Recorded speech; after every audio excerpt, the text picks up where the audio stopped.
ഈ നാട്ടിൽ പശുവിന്റെ മാനത്തിനും രക്ഷയില്ല. കണ്ണൂർ പെരിങ്ങോമിൽ പശുവിനെ പീഡിപ്പിച്ചു കൊലപ്പെടുത്തി. ഒരു കുട്ടിയെ കൊലപ്പെടുത്തിയ കേസിൽ ജയിൽ ശിക്ഷ അനുഭവിച്ച ആളാണ് പ്രതി.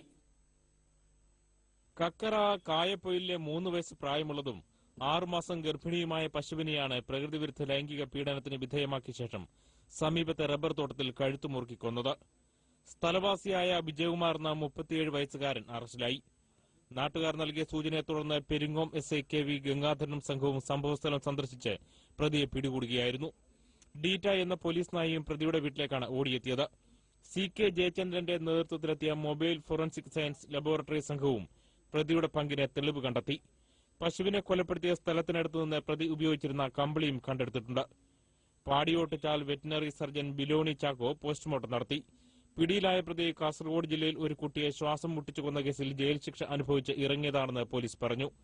വാടക വീട്ടിൽ താമസിക്കുന്ന ഇയാൾ സ്ഥിരമായി മദ്യപിച്ച് ശല്യം ചെയ്യാറുണ്ടെന്നും നാട്ടുകാർ പറഞ്ഞു. മനോരമ ന്യൂസ്, കണ്ണൂർ.